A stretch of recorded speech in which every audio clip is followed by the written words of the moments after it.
Hawak ko po lahat yung mga gawa-gawa nilang barangay blatter.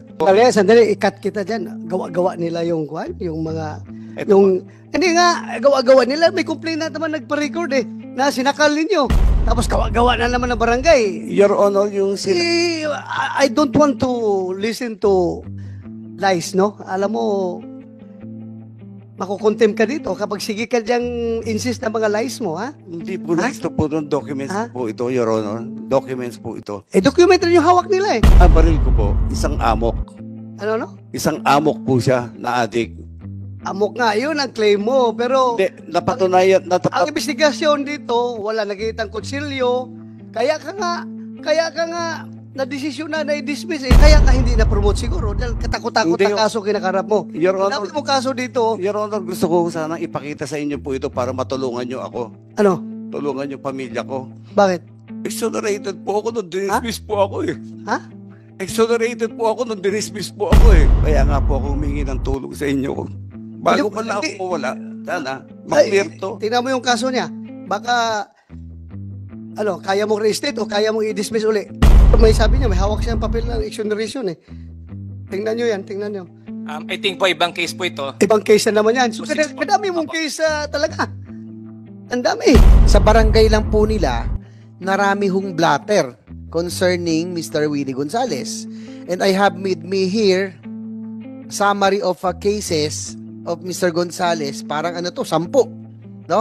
Ay, ito Senator po sa akin. Senator GB, ilan dyan ang grave threats sa mga Isa po, merong robbery, prostrated homicide, obstruction, perjury, robbery, prostrated homicide, grave threat, violation of PD 1866, grave coercion, and light threat. So may grave threat, may light threat. Ito pong nasa half screen po, Mr. Chair, are blatters, no, sa barangay po nila. Mukhang sa barangay nila, mukhang hindi rin maraming kaibigan si Mr. Gonzales. Siguro si Barangay Captain Kalma. Kayo po bang barangay kung saan nakatira si Mr. Gonzales? Sino po? Kapitan Bimbo de la Cruz. Ano pong barangay nila? Magandang araw po. Barangay Captain Berelio de la Cruz ng Barangay Quirino 3A. Saan banda yan? Saan banda yan, Kap? Sa Anonas po. Sa Anonas? Quezon City. Doon nakatira si Mr. Willie Gonzales? Opo. Okay. Please answer the niyo question of Senator Jimmy. Presidente niyo po si Mr. Gonzales? Opo. Sa barangay? Meron po bang mga issue? Talaga ito bang mga blatter na nakuha sa barangay? Sa inyo po yan? During my time po, way back 2018, nung naupo po ako bilang bagong barangay captain, during my time po, 3 lang po yung nakarecord sa amin. 3 lang? Opo. So yung bago ikaw, meron pang previous kasi 10 itong hawak ko Hindi po sa akin galing. Hindi sa inyo. Pero yung mula nung naupo ka, Doon lang po ako. 3. Ano po yung mga kasong yun? Importante kasi ito, Mr. Chair, because we have to find out kung ano yung proseso ng PNP, ba't nakakalusot, no? May neuro test, psychological test, anger management ito Mr. De La Cruz, Kapitan, sige po, pakisalaysay kung ano yung mga yung mga kaso ni Mr. De Gonzales. Alam mo po is may tumawag po sa 911 or let's say 122 sa Quezon City. May tumatagas daw po na langis sa may Dawe Street. So agad naman pong pumunta ang ating mga kapulisan. At pagdating nga po doon, ang sinabi po ni Sir Wilfredo Gonzales ay pinagmumura niya si Kagawad Raul Navera na mga PI, bakit sila tumawag ng pulis. Kagawad niyo po siya? Sa barangay niyo po ito? Opo. Ilan po? Yung pangalawa, yung pangalawa yan, di ba? 3. So yung kagawad mismo ang pinagmumura ni Mr. Gonzales? Ayon po sa nakasulat sa blatter. Sige. Pangalawa? Yung pangalawa naman po, ang complainant po ay si Janabel Mamarodlo sa taga Barangay Libis, Quezon City. Ang respondent po ay si Sir Willie Gonzales. Ang kwento naman po nito is, to make it short, pumarada po siya sa harapan ng HQ, headquarters ni Ma'am Kate Coseteng, para humingi ng medical assistance. Pagdating sa harap, pinuntahan daw po siya ni Sir Wilfredo Gonzales at pinalipat niya yung motor. Humingi naman siya ng pasensya. Bigla na lang daw po siyang sinakal. Pati rin po yung anak niya na kasama po. At Sino yung sumakal? Yung anak ni Mr. Gonzales? Ayon po sa nakasulat, si Sir Wilfredo po ang sumakal. Tapos nalaglag po yung cellphone ng tao. Nabasag po yung cellphone. So, dalawa sila magkasama. Ayos Sino po yung sa anak? kwento. Anak Ayun ni po. Willie Gonzales. Opo. So, sinakal siya. Opo. Okay. Yung isa naman po,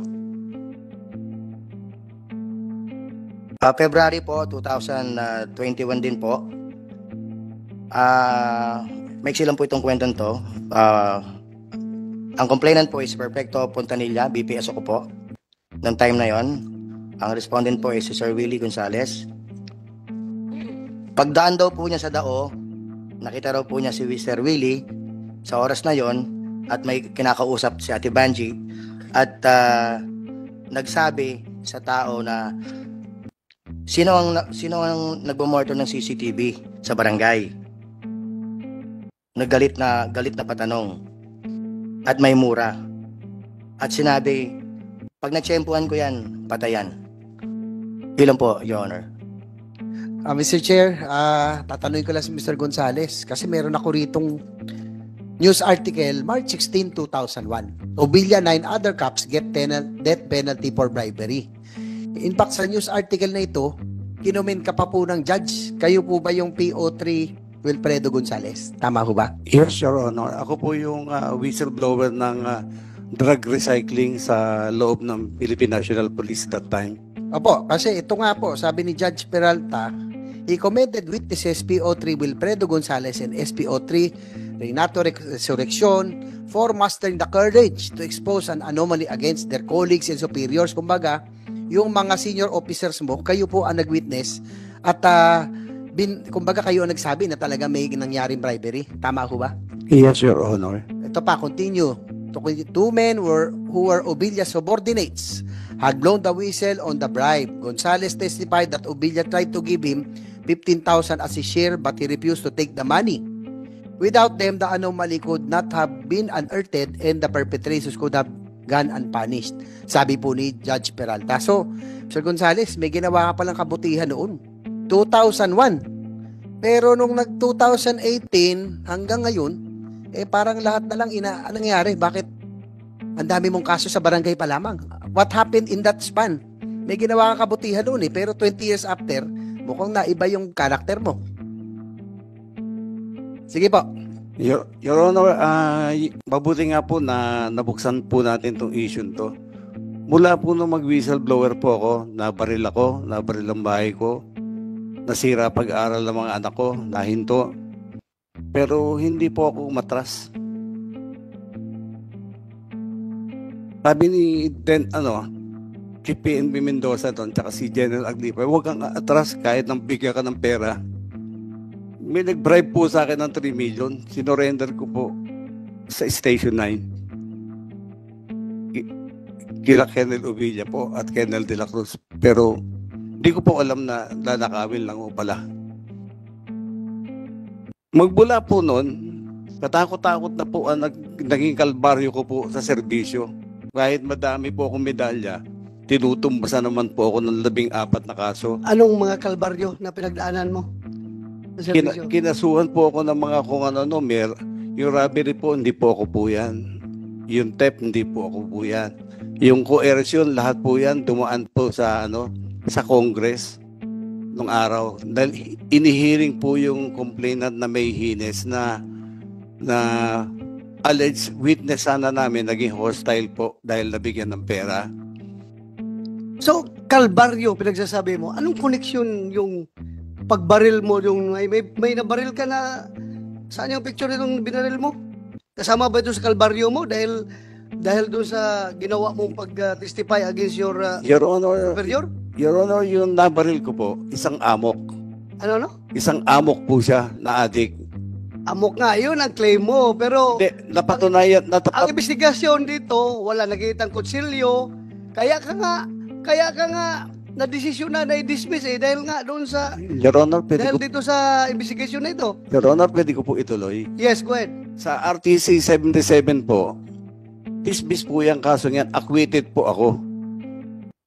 At pagdating po sa, It doesn't mean na if-acquitted ka criminally, administratively acquitted ka rin. No, it doesn't follow because sa korte, sa criminal case, ang kailangan dyan is proof beyond reasonable doubt. Pwede po. Sa administrative is only preponderance of evidence. Yes, Your Honor. So yan ha, kaya you correct your Pwede ko, understanding ha. yes, Your Honor. Yeah, Pwede ko pong ituloy, Your Honor. Nagkaroon po ng full-blown investigation ito sa PNP. Uma-attend po kami ng hearing at ng abogado ko, si Atty. Bayubay, Kik, then Captain Dio. Uma-attend po ako ng hearing, nung summary hearing sa custodial unit po siya naka-assign, si Captain Dio. Now, Colonel Dio of ES daw po. Ngayon, 4 times, may receive po, may radio message, registered hindi naman po uma-attend po yung complainant ko. Nung malaman namin, kaya pala hindi uma-attend, hindi naman ata na ibibigay ng kamag-anak ni Ovilia, hinahatulan ng bitay. Alleged po yung dapat ibayad sa kanya para umattend. Kaya ko na sabi Calvario, sandali ha, anong connection ni Ovilia doon na ikaw nagbaril ng tao? kasi yung lawyer po na kila Ovilia po, yun po yung nagbabalak umattend nun doon sa summary hearing ko, pero hindi po tumuloy dahil hindi ho ata paid. So in short po, At least, those are all your assumptions, ha? Those are all your assumptions. Sige, go ahead. yes, Your Honor. After full-blown investigation po ito, after 4 hearings na hindi po uma-attend yung kabilang party, nag-request po kami kay Captain Dio at saka yung lawyer ko ng resolution. Kung ano resolution niya, dapat i-drop and close niya na po. Nagtataka po ako, ting pupunta po kami ng lawyer ko, sinasabi ni Captain Dio, he submitted his resolution to the IDM. But on 2013, I was surprised. One Colonel Pusana called me up and said, mag-submit ka lahat ng documents ng Huertas case. Mag-submit ka lahat dito ng Huertas case folder. Kasi wala akong hawak. Ako ang second summary hearing officer mo. Sabi ko po, Diretso tayo. Opo, Ilang beses ka na-dismiss sa serbisyo? dinismiss po ako meron po akong ditong desisyon nung May 30, 2006, 3 pong agency ng PNP ang nag-recommend sa akin ng dismissal, demotion of rank, etc., etc. However, meron po akong ebidensya na Ang tanong ko lang kung ilang beses ka na-dismiss sa serbisyo. Per your knowledge. na-dismiss po noong 2006 2006.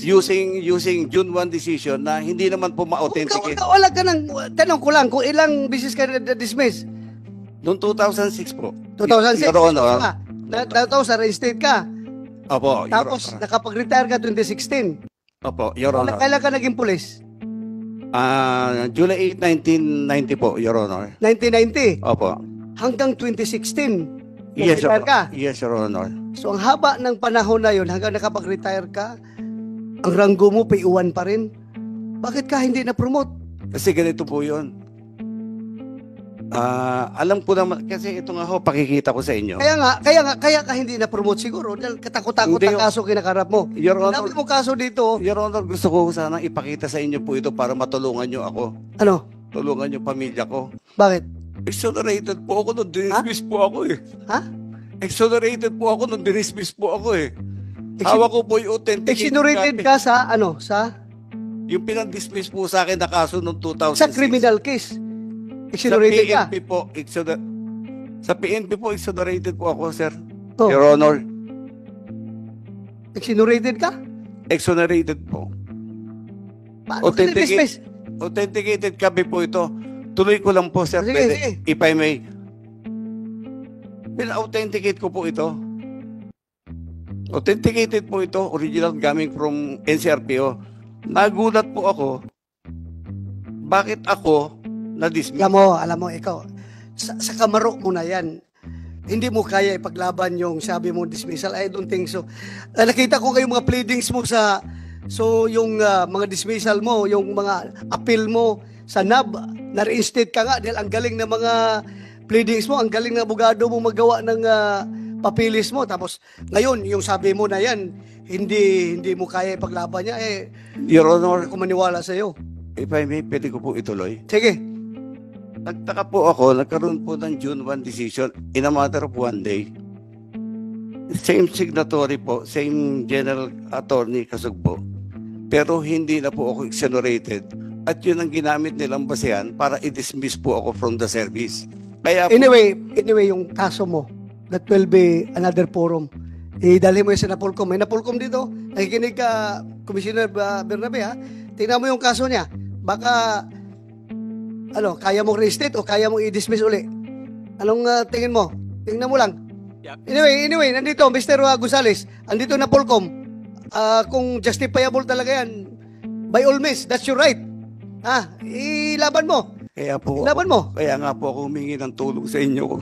Bago pa lang ako mawala, sana, maklear to. Hindi na kailangan ang impluensya ko dyan. Basta karapatan mo yan at karapat dapat kang restate. Nandito na Polcom. Sila na bahala. Go ahead na Polcom. Mr. Chair, meron po kasi tayong desisyon. Ito po ay 2017. Doon po si Mr. Gonzales na dismissed from the service. Ito po yung kanyang grave threats po ito sa kanyang mga neighbors. And then, in-appeal po nila ito sa NAB.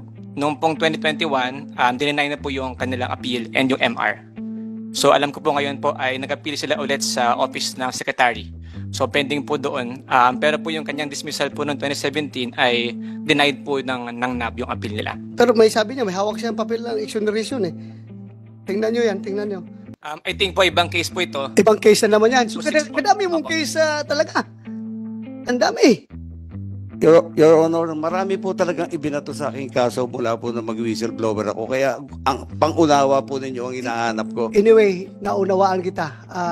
Humahanga ako sa'yo dahil nga sabi mo, nilaban mo yung kinalaban mo yung mga superior mo pagdating sa drug case. Pero hindi kita hinahangaan dito sa pagbunot mo ng baril at magkasama ng baril. Very clear tayo dyan. Hindi kita hinahangaan doon. Sir Chair? Yes, Pwede makasingit lang. Yung pong kaso na binabanggit, he was yung sa Napolcom, I just want to be clarified again. He was dismissed 2017 because of grave threats. Am I correct? Tama ba? Maraming salamat po, Your Honor. Acquitted din po ako doon sa MTC 35 on that allegation po. Yung sa At grave yung threats? allegation po nung Opo. grave threats ng Pero, kapitbahay sige ko po.